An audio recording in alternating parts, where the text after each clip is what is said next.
Hello दोस्तों, welcome. आप सभी को स्वागत है अपने यूट्यूब चैनल एना क्लासेज में। मैं नीतीश कुमार।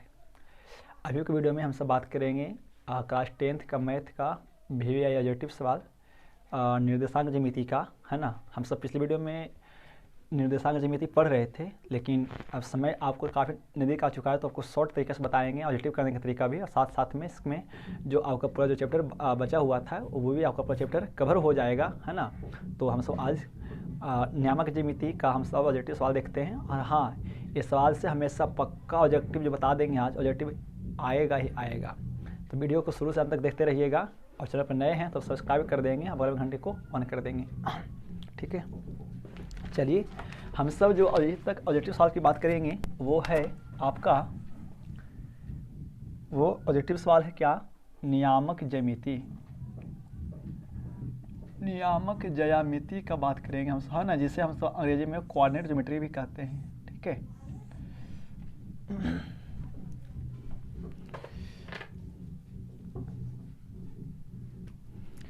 और बता दीजिएगा कि वीडियो का क्वालिटी कैसा है और साउंड की क्वालिटी कैसा है ना। तो आप ये सब बता देंगे ताकि पता चल पाए।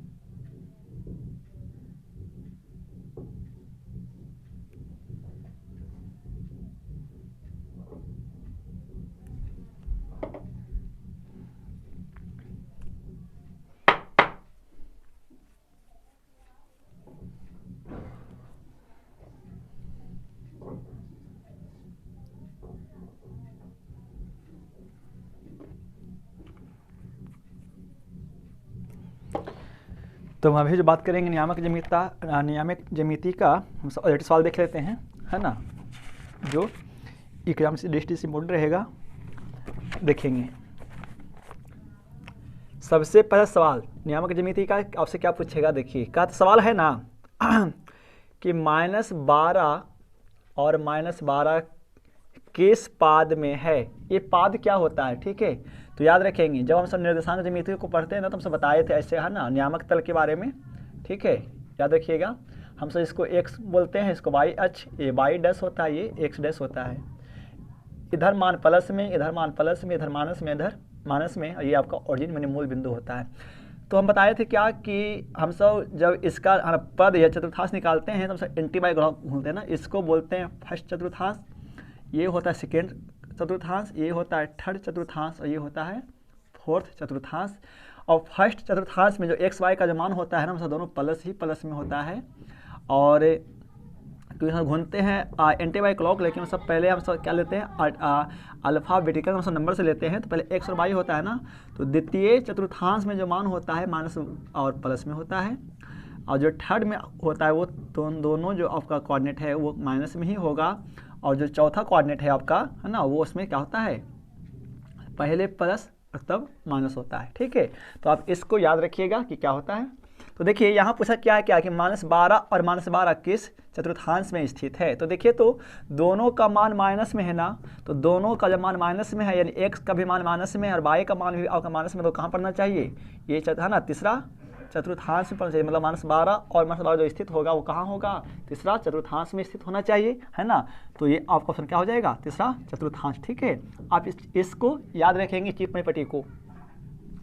तो सवाल 1 हो जाएगा ऐसा वाला, ठीक है। और आप सब, हाँ, सब कमेंट भी करिएगा। सवाल है, आगे आइए, सवाल है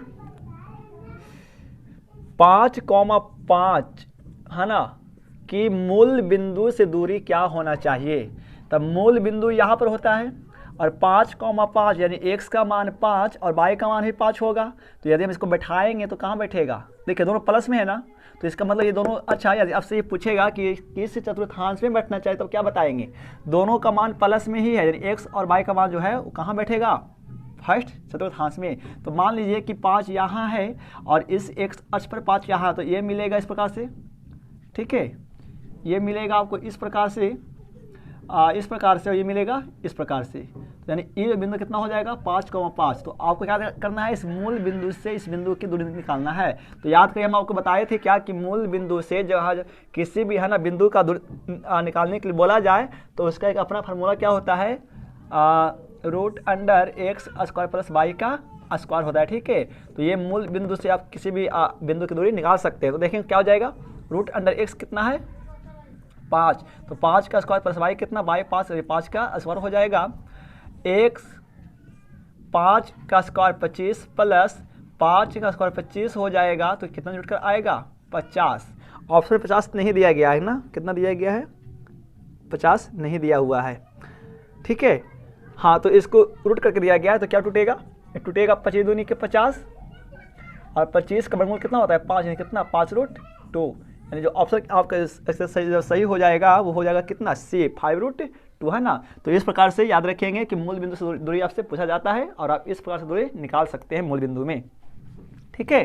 तो ये हो गया आपका सवाल। आगे आइए, सवाल 3 है क्या, देखिए एक सवाल है क्या, सवाल नंबर 3, 6,10 की कोटि बताना है, ठीक है। 6,10 में आपको बताना है कोटि का मान। ऑप्शन दिया गया है, ए में दिया गया है 6, बी में 10, सी में 4, डी में 16, ठीक है।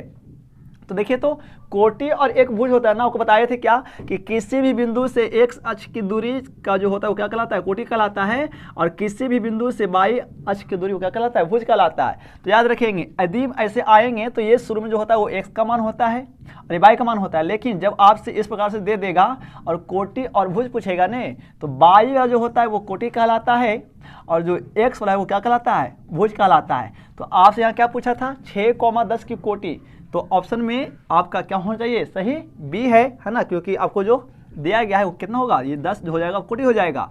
भले ही एक्स का मान तो ये होता है, बाई का मान तो ये होता है, लेकिन जब कोटि और भुज पूछता है ना तो उल्टा होता है, क्योंकि जो बाई का मान है वो कोटि का बन जाता है इसमें, और जो एक्स का मान है वो आपका क्या बन जाता है, भुज बन जाता है, ठीक है।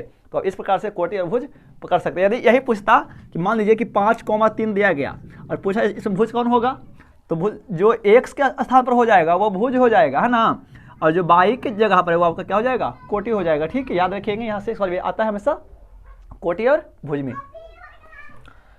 तो ये तो हो गया कोटि और भुज, आप सवाल नहीं छोड़ पाएंगे, ठीक है, आप वीडियो पर बने रहिए।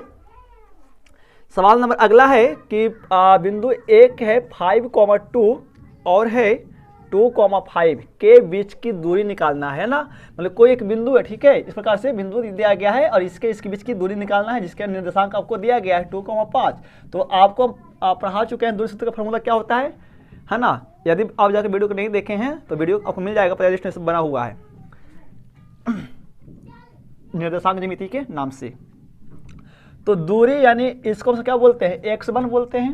तो x1 कितना, यानी पहला बिंदु में 1 1 करके मानिएगा और इसमें क्या मानेंगे 1 करके, जो ये होगा x2 कितना हो जाएगा 2/2 5। तो यानी आपसे क्या पूछा है, दूरी सूत्र पूछा है ना, तो जानते हैं फार्मूला क्या चीज़ का, दूरी सूत्र का फार्मूला क्या होता है, √x2 - x1 का whole square plus y2 - y1 का होल स्क्वायर।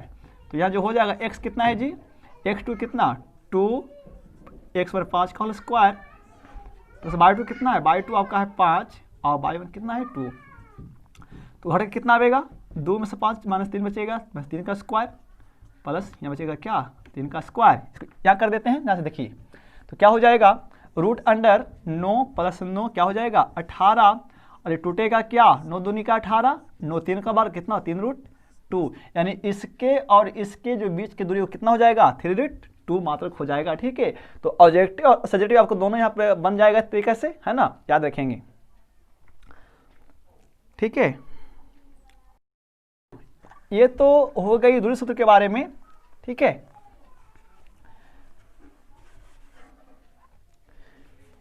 एक क्या है ना कि बिंदु जो आपको देखिए, एक बिंदु दिया गया है, ठीक है, एक बिंदु दिया गया इस प्रकार से।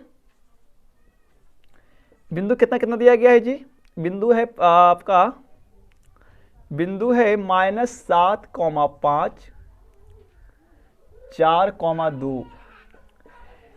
कहता है कि बिंदु इतना और इतना को मिलाने वाले रेखाखंड के मध्य बिंदु का नियामक है। हाँ, एक आपको जो समर पॉइंट 2 में पढ़ना था ना, वो पढ़ना था विभाजन सूत्र के बारे में, और हम सब मध्य बिंदु से भी निकालते हैं किसी का विभाजन सूत्र। तो मतलब कहने का अर्थ क्या है ना कि मान लीजिए एक दो बिंदु है, ठीक है, और ये दो बिंदु को ए बी क्या करता है, मिलाता है। तो कोई एक ऐसा बिंदु है, कोई एक ऐसा नियामक है जो क्या करता है, इस दोनों को, है ना, ए और बी के बीच को मिलाने वाली रेखा को दम, है ना, मध्य बिंदु से वो क्या करता है, विभाजित कर देता है। तो आपको ये बताना है कि वो कौन सा बिंदु है जो इस ए बी रेखा को क्या करता है, बीच बीच मतलब दो बराबर भागों में बांटता है। याद रखेंगे कि जब कोई भी नियामक, है ना, किसी भी रेखा को मध्य बिंदु से बांटता है तो उसके लिए, है ना, उसका निर्देशांक लाने का एक अलग तरीका है, और कोई एक रेखाखंड को कोई एक नियामक बांटता है जो अनुपात में बांटता है, उसके लिए एक अलग फॉर्मूला होता है, ठीक है। याद रखेंगे कि मध्य बिंदु से, है ना, किसी भी रेखाखंड के बीचों बीच का जो नियामक निकालना होता है उसका फॉर्मूला क्या होता है, याद रखेंगे, मध्य बिंदु के लिए होता है x1 + h2/2 y1 + y2/2। ये क्या मध्य बिंदु से है, किसी बिंदु का क्या करने के लिए नियामक, मिलाने वाली रेखाखंड को जब कोई मध्य बिंदु बांटता है तो उसके लिए होगा, है ना, कि इसका x और y का मान क्या होना चाहिए। तो पहला मानते हैं x1 y1 h2/2। तो x1 कितना हो जाएगा, -7 + h2 कितना 4/2, y1 कितना 5, y2 कितना 2/2, है ना। तो माइनस माइनस प्लस माइनस हो जाएगा, यानी माइनस कितना 3/2 कॉमा 5/7/2। यानी ये बिंदु क्या करती है, ए बी रेखा को बीचे बीच से बांटता है, यानी मध्य बिंदु से विभाजित कर देता है ना। तो ये याद रखेंगे, ये मध्य बिंदु का नियामक है निकालने के लिए दूरी किसमें, विभाजन सूत्र में, ठीक है। और भी सवाल है इसका जो आपको करवाएंगे भी, है ना। तो चैनल पर नए हैं तो चैनल को सब्सक्राइब कर देंगे और घंटे को ऑन कर देंगे। ये तो सेट 1 की बात हो गई, इसमें आपको केवल हम कोऑर्डिनेट ज्योमेट्री का सवाल बता रहे हैं आपको वो करने के लिए, ठीक है।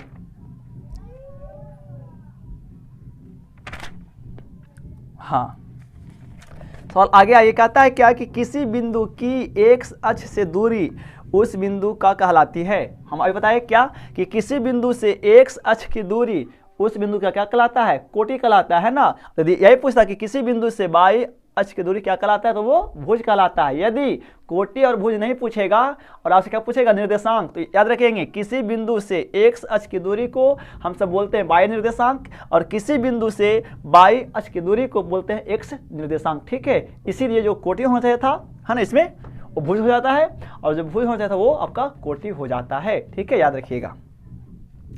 फिर आपको है क्या, फिर दिया गया है क्या आपको, और भी देखिए सवाल है आपको जो केवल कोऑर्डिनेट ज्योमेट्री के आपको सवाल करवा रहे हैं, है ना।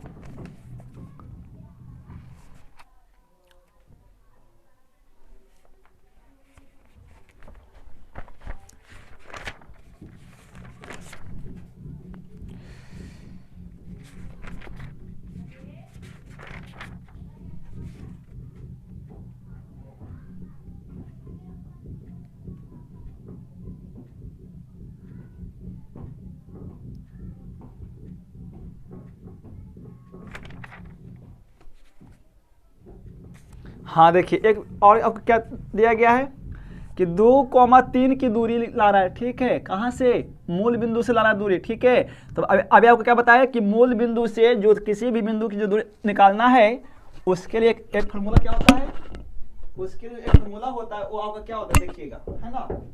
किसी भी बिंदु की जो दूरी लाना होता है मूल बिंदु से, उसके लिए एक अपना फॉर्मूला होता है, वो आपको अभी बता चुके थे क्या होता है ना। वो होता है क्या, √x² + y²। तो देखेंगे क्या हो जाएगा, x कितना 2, तो 2 का स्क्वायर, y कितना 3, तो 3 का स्क्वायर। तो क्या हो जाएगा, 2 दूनी का 4, 9 कितना 9 4 13। यानी किसी बिंदु से जो इसका जो दूरी होगा वो क्या हो जाएगा, √13 मात्रक हो जाएगा, ठीक है। तो आप इस प्रकार से निर्देशांक ज्यामिति का सवाल बना सकते हैं। इसमें कुछ और बच गया है।